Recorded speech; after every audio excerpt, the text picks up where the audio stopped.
Hello बच्चों, मैं शशांक आपका बहुत बहुत स्वागत करता हूं अपने YouTube channel Shashank study circle में। तो आज हम प्रेजेंट हैं क्लास 9 की एक और सर्वांग समता प्रमेय के साथ, जिसमें कि आज हम बात करेंगे बहुत ही प्रचलित सर्वांग समता शर्त एस यानी भुजा भुजा भुजा सर्वांगता शर्त के बारे में।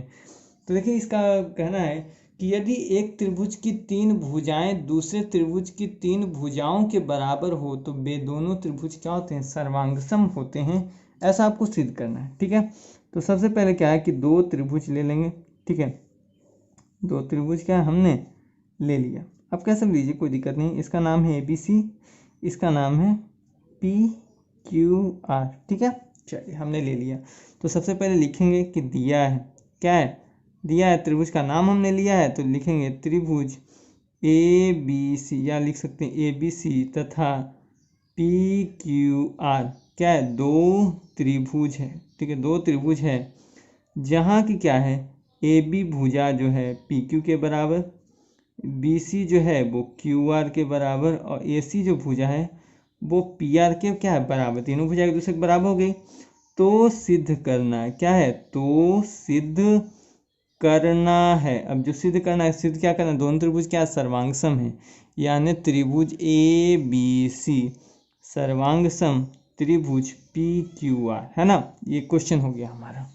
हमने क्या इतना लिख दिया। अब क्या जो रचना करेंगे, क्या कि रचना कुछ है नहीं, सिंपल सा है कि ये भुजा इसके बराबर, ये भुजा इसके बराबर, ये भुजा इसके बराबर, ठीक। इतना बोल दिया, लेकिन कुछ रचना तो होना चाहिए। ऐसे क्या हम बराबर करेंगे, रचना में हम लिखेंगे कि रेखाखंड, ठीक है, रेखाखंड क्या है कि QS, ठीक है, रेखाखंड QS इस प्रकार खींचा, ठीक है, रेखाखंड QS इस प्रकार खींचा कि QS बराबर AB, और आपका क्या है, एंगल ABC जो है, एंगल ABC आपका बराबर हो जाएगा एंगल RQS, तथा RS को मिलाया। साथ में हमने क्या है कि PS को भी मिलाया, ठीक है, PS को भी मिलाया हमने। अब देखिए, इतना हमने कर तो दिया। आप सबसे पहले देखिए क्या है, रचना के हिसाब से हम देखिए यहाँ पर करेंगे ये जो है इसमें कोई भी बदलाव नहीं करना है। फर्स्ट फिगर में बदलाव जो है हमें सेकेंड फिगर में करना है, ठीक है। PQR सबसे पहले लिखें क्या, QS को एक बिंदु हमने लिया है, उसका नाम है S, ठीक है। इसको क्या है, हमने डॉटेड लाइन की रचना है। साथ में कहता है कि PS को भी मिलाया, ठीक है, PS को भी क्या है, हमने मिलाया, और साथ में RS को भी मिलाया। और कहता है क्या कि एंगल ABC यानी ये जो कोण है, एंगल RQS यानी इस कोण की क्या है, बराबर है। और कहता है कि QS यानी ये जो भुजा है वो इस भुजा के क्या है, बराबर, यानी ये भुजा इस भुजा के क्या है, बराबर है, ठीक है। और जानते हैं कि AB क्या इसके ही बराबर है। तो सबसे पहले हम इसमें हम चलेंगे, एंगल यानी त्रिभुज RQS में, ठीक है।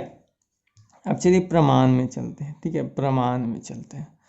प्रमाण में क्या है, चलेंगे दोनों त्रिभुज में, त्रिभुज ABC तथा त्रिभुज SQR में, है ना, त्रिभुज SQR या RQS आप लिख सकते हैं, ठीक है, आपकी मर्जी पर डिपेंड है। चलिए, इसमें क्या है, सबसे पहले क्या है, AB बराबर QS, है ना, AB बराबर QS है। ये हमने कैसे लिखा, तो रचना से लिखा, ठीक है। और साथ में दिया कि एंगल ABC बराबर एंगल RQS दिया हुआ है, इसी त्रिभुज में है। तो ये भी कैसे है, रचना से है। तो जब इतना हो गया तो जानते हैं कि BC बराबर QR होगा। तो जब क्या है, दो चीज़ें बराबर है तो तीसरी भी क्या होंगी, बराबर होंगी, ठीक है। ये क्या है, ये और ऐसे भी ये प्रश्न में भी दिया हुआ है, ठीक है, हमने लिखा ना, यहाँ पर देखिए BC बराबर QR। तो यहाँ क्या है, BC बराबर QR है, जो कि इस त्रिभुज में आता है।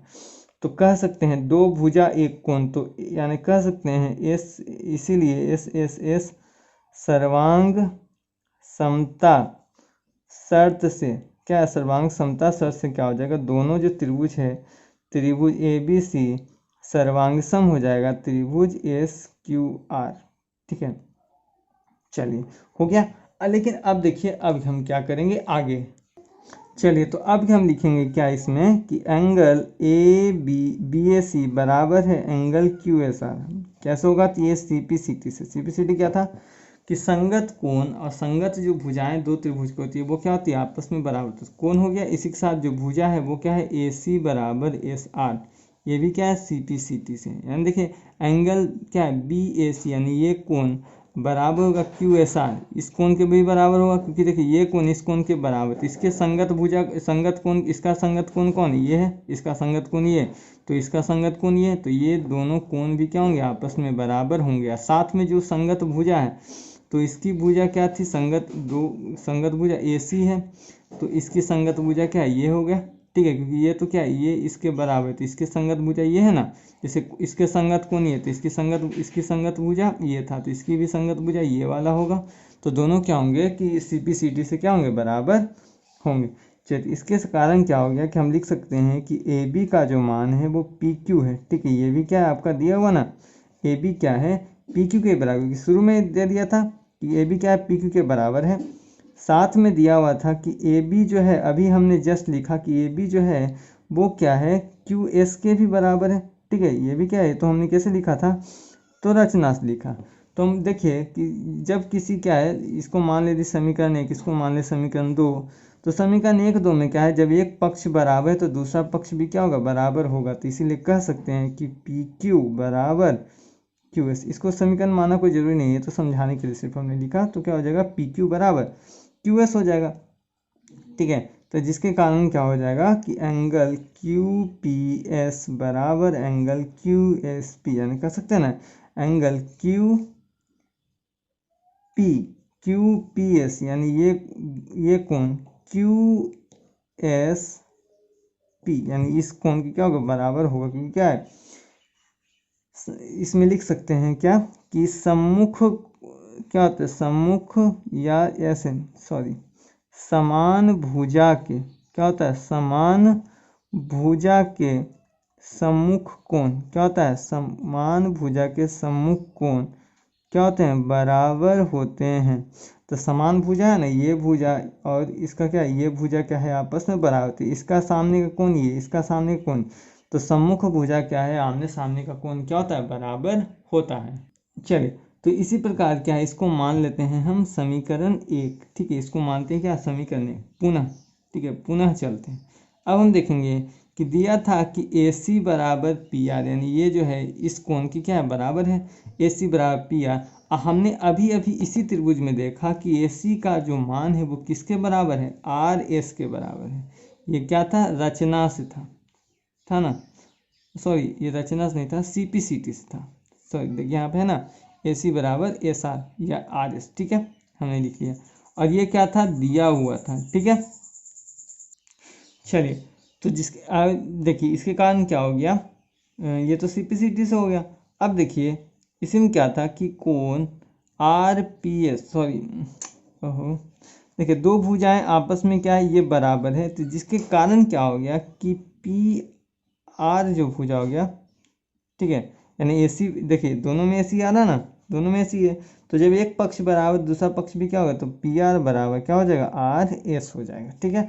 अब जिसके कारण क्या है कि देखिए इसमें हमने अभी लिखा ना कि दो सम्मुख भुजाओं की क्या होते हैं, सम्मुख कोण आपस में बराबर, तो इन दोनों भुजाओं की क्या होगा, सम्मुख कोण भी क्या होंगे, आपस में बराबर हों, तो इसीलिए यहाँ हो जाएगा कि एंगल आर पी एस बराबर एंगल आर एस पी हो गया ना।